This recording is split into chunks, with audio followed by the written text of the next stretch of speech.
Here's a question for you. When did the machines in our homes start to think they were smarter than the humans who created them? You know, I used to think technology was supposed to make life easier.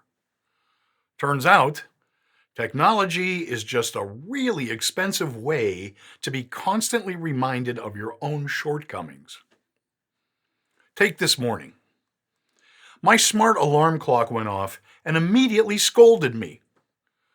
You only got 5 hours and 23 minutes of sleep. That's below optimal performance. Oh, really? Optimal performance for what? Fixing a bowl of oatmeal for breakfast without pulling a muscle? Then, just as I was about to get up, my mattress joined the rebellion. My so-called smart bed analyzed my sleep pattern and suggested I, quote, reevaluate my lifestyle choices, unquote. Excuse me? I didn't realize I was paying thousands of dollars for a mattress with opinions. At this rate, my pillow's going to start whispering, "This is why you're still single," every time I lay my head down. So then I walk into the kitchen, and my smart coffee maker decided to stage an intervention.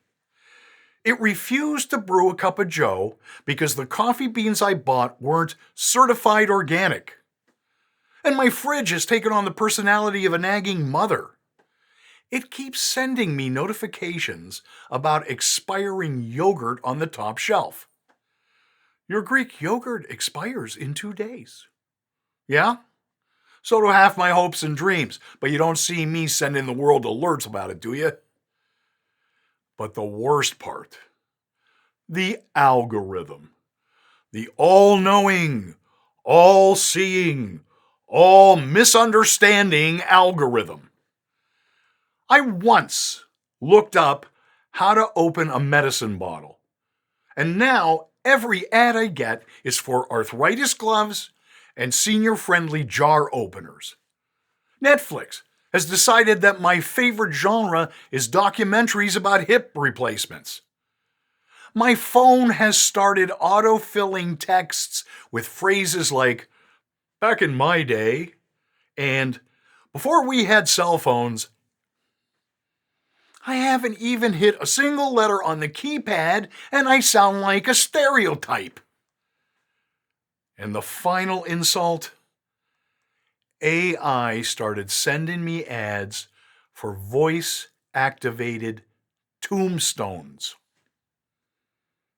You know what? I surrender. The machines have won.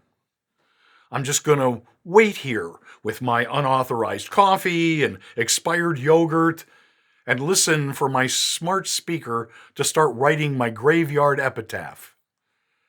Here lies Richard Bertone.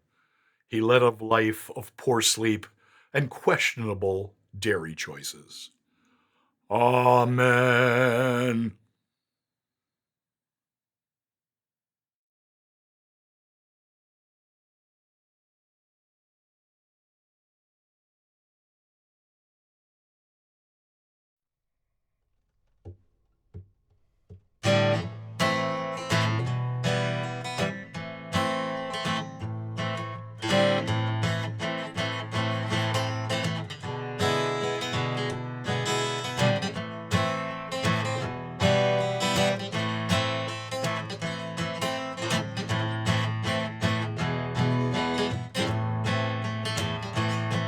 I wish I knew how to defrag my computer.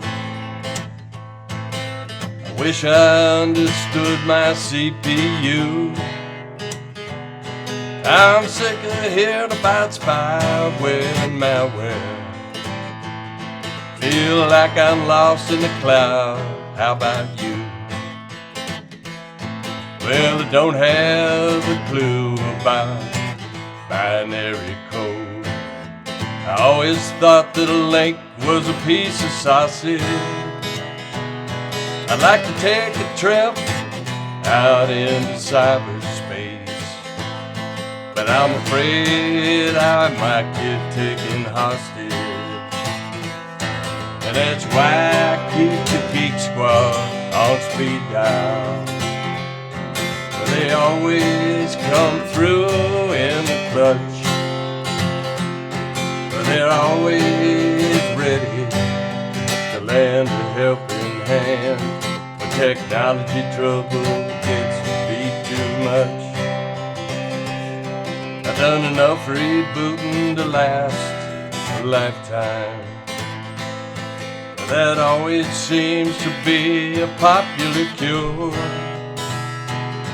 I hear the fishing and smishing are on the rise. I sure hope my network is secure.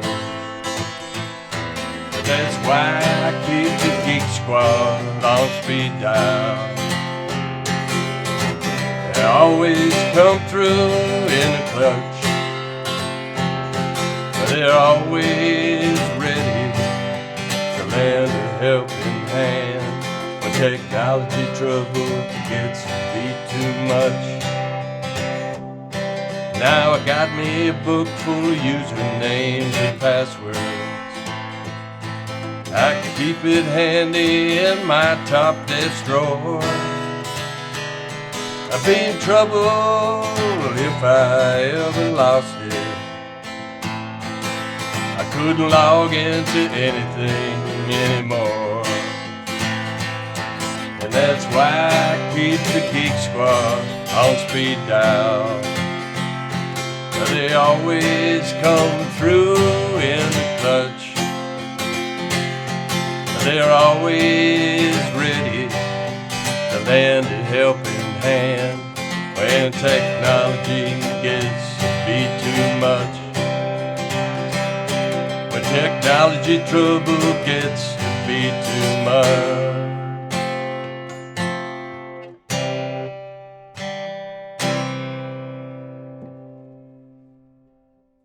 All right.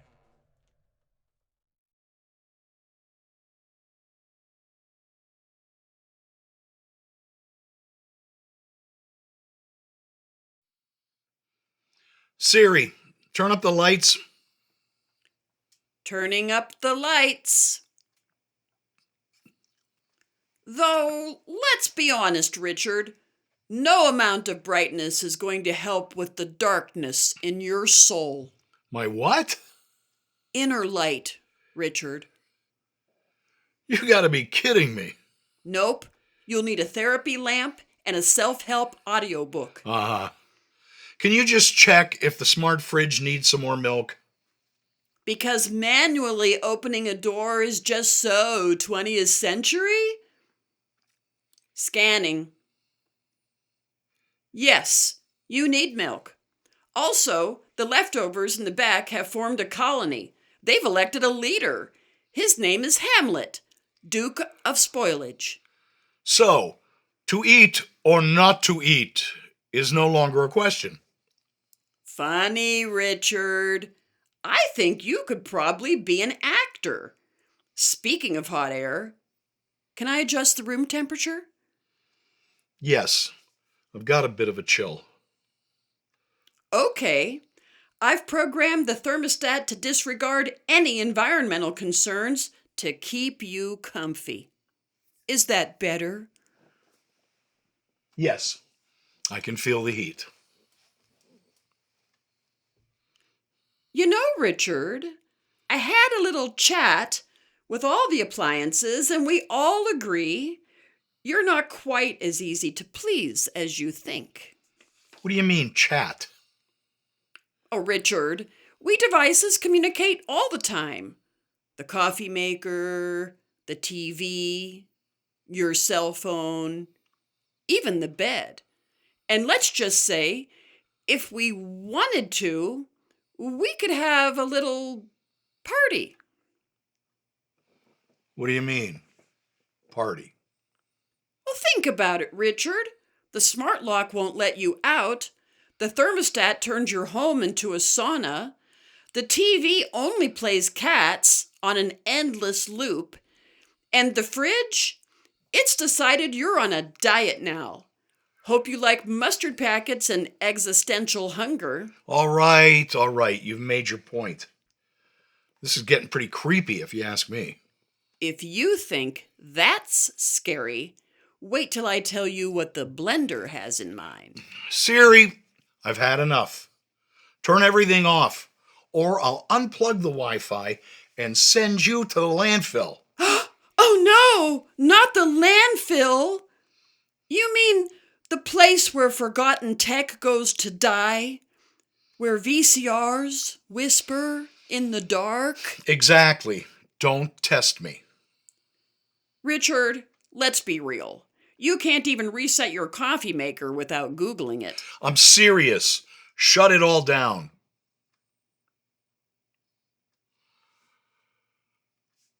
Finally. Peace and quiet.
It's funny.